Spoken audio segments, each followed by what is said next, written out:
While the COVID-19 pandemic put a pause to intercollegiate athletic competition at Harvard, the 2020-21 academic year saw the Harvard Athletic Department continue its focus on the health and well-being of its student athletes, while also continuing to enhance its facilities and improve its social footprint.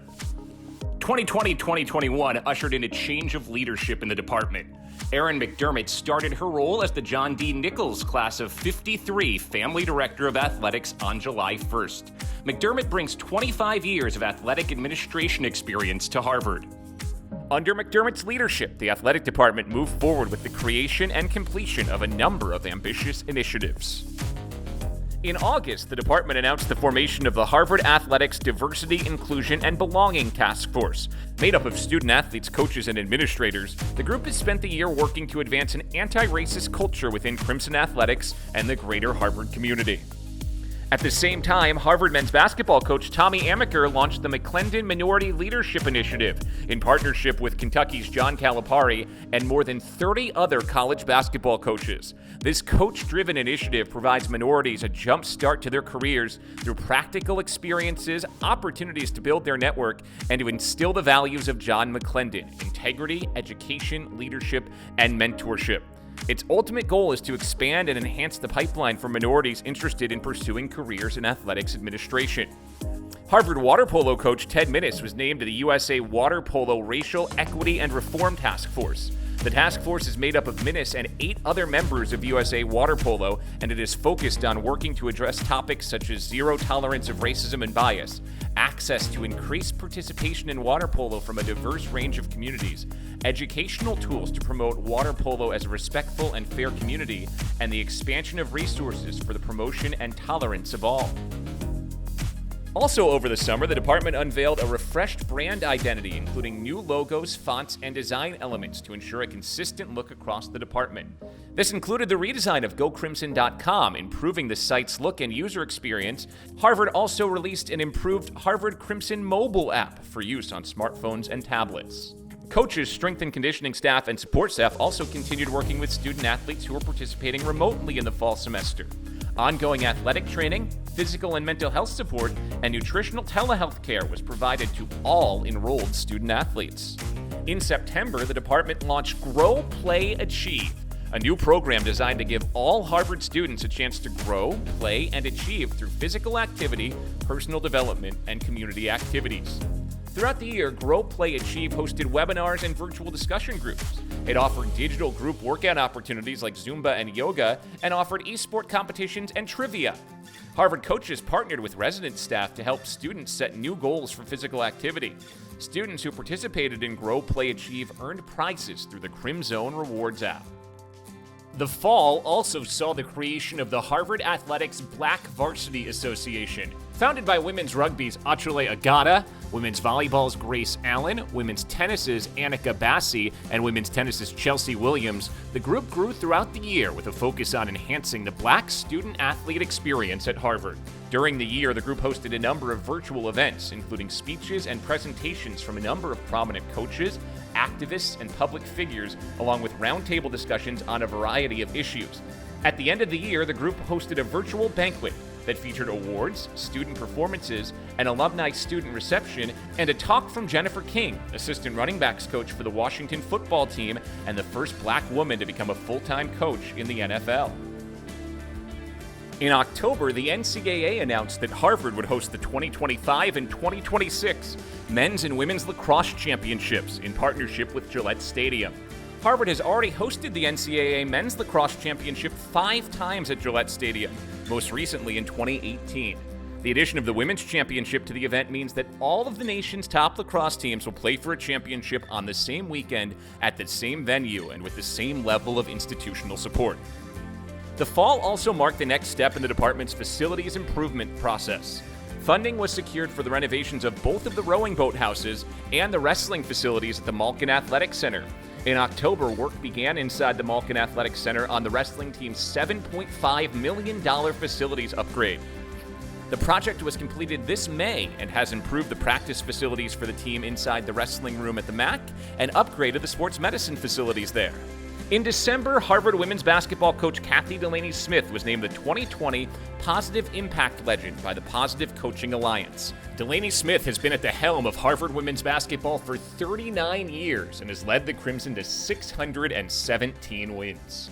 The Positive Coaching Alliance pointed to her tireless commitment to equity and to the development of outstanding athletes and people.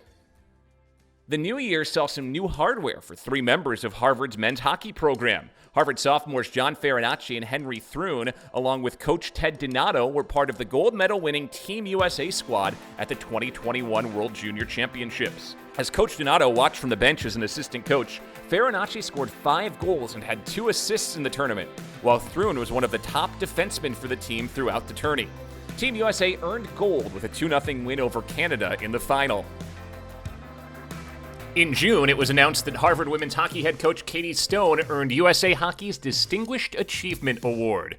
Stone is the first woman to win the Distinguished Achievement Award from USA Hockey, presented annually to a U.S. citizen who has made hockey his or her profession and has made outstanding contributions on or off the ice to the sport in America. The spring semester saw the athletics department do its part to give the greater Harvard community a chance to stay active throughout the semester and adapt to the challenges presented by COVID. The department reopened the Malkin Athletics Center, Barron Tennis Center, and Quadrangle Athletics Center to serve Harvard's on-campus community. Varsity assistant coaches even gave their time to staff the Quadrangle Athletics Center and make sure students had a safe place to work out.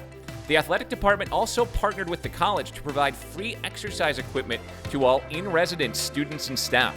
Students were offered yoga mats, resistance bands, and jump ropes to allow them to work out inside their dorm rooms. In January, the NCAA Honors Committee announced Harvard softball and women's basketball alum Amy Reinhard earned one of 7 NCAA Silver Anniversary Awards in 2021. The Silver Anniversary Award recognizes former student athletes who have made an impact after college on the 25th anniversary of their graduation. Reinhard was a 2-time All-Ivy pick in softball and played on Harvard's 1996 NCAA Tournament women's basketball team. Reinhard is currently the Vice President of Studio Operations and Consumer Products at Netflix. Meanwhile, Harvard's men's and women's fencing coach Daria Schneider was appointed to the U.S. Olympic and Paralympic Committee Board of Directors as an Athletes Advisory Council representative. Schneider won 2 World Championship bronze medals in her international fencing career, and in her role on the Athletes Advisory Council, she works as an intermediary between athletes and the USOPC. Women's hockey coach Lee J. Mirasolo was named an American Hockey Coaches Association 2021 Major Award winner, recognizing her as the organization's Women's Assistant Coach of the Year and honoring her career body of work. Also in the spring, Sarah Baker became the 26th Harvard coach to have her head coaching position endowed when she was named the David K. Richards Class of '61 Family Head Coach for Radcliffe Lightweight Crew. The 2020-21 athletic season was also a big year for some former Harvard student athletes. In the summer, former men's hockey standout Alex Killorn became the 3rd Harvard alum to lift the Stanley Cup. He and his Tampa Bay Lightning teammates took down the Dallas Stars to win the 2020 Stanley Cup inside the NHL's bubble. Also on the ice, 4 Harvard women's hockey alums lifted the Isabel Cup as NWHL champions. The Boston Pride took down the Minnesota Whitecaps in the final, led by Captain Jillian Dempsey along with fellow Harvard alums Mary Parker, Lexi Lang, and Brianna Mastel. In the fall, Harvard football alums continued to make an NFL impact. 2013 alum and 49er Kyle Juszczyk and 2014 alum and Seahawk Tyler Ott were both named to the 2021 Pro Bowl. Meanwhile, 2014 alum Cameron Brate wrapped up his 7th season in the NFL with his first career Super Bowl win, making 3 catches from his tight end spot to help the Tampa Bay Bucks take down the Kansas City Chiefs 31-9. With the Olympic Games on the schedule for the summer, a number of current and former Harvard athletes have earned spots in the Tokyo Games, with others primed to join them after Olympic trials. 2019 alum Eli Dershowitz has qualified for his 2nd Olympic Games. The 2-time NCAA champion at Harvard will once again compete in saber competitions at the Olympics.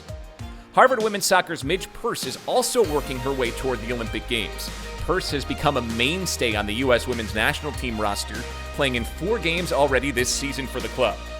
She'll look to make the final U.S. women's national team Olympic roster when it's announced in the next month. On the track, Gabby Thomas leads a number of Harvard alums toward U.S. Olympic trials in June. Thomas's 200-meter time of 22:17 currently is top 5 in the world this year, and she picked up a major win at the USATF Golden Games in May. Harvard swimming rising junior Umut Khan Guris has earned a spot on Turkey's swim team for the Games. Guris set the national record of 51.91 to win the 100-meter butterfly at the Turkish National Championships in April. Guris' Harvard teammate Anthony Rincon took a step toward making the Colombian Olympic team with his performance at the South American Championship in March.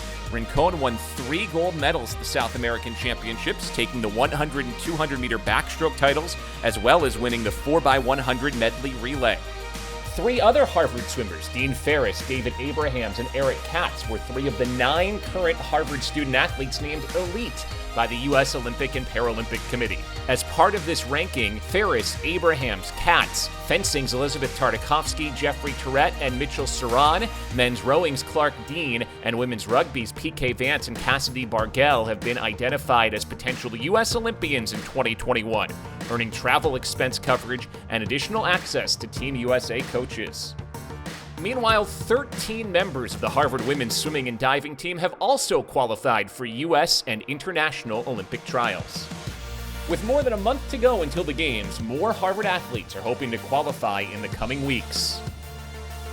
Throughout the challenges of 2020-2021, the Harvard Athletic Department continued to be guided by its mission of athletics for all, balancing both physical and mental support for its enrolled student athletes while encouraging and enabling Harvard staff and student body to make healthy and active choices. As we head into the summer and look forward to next fall, the department is hopeful and excited to once again welcome back intercollegiate athletics to campus.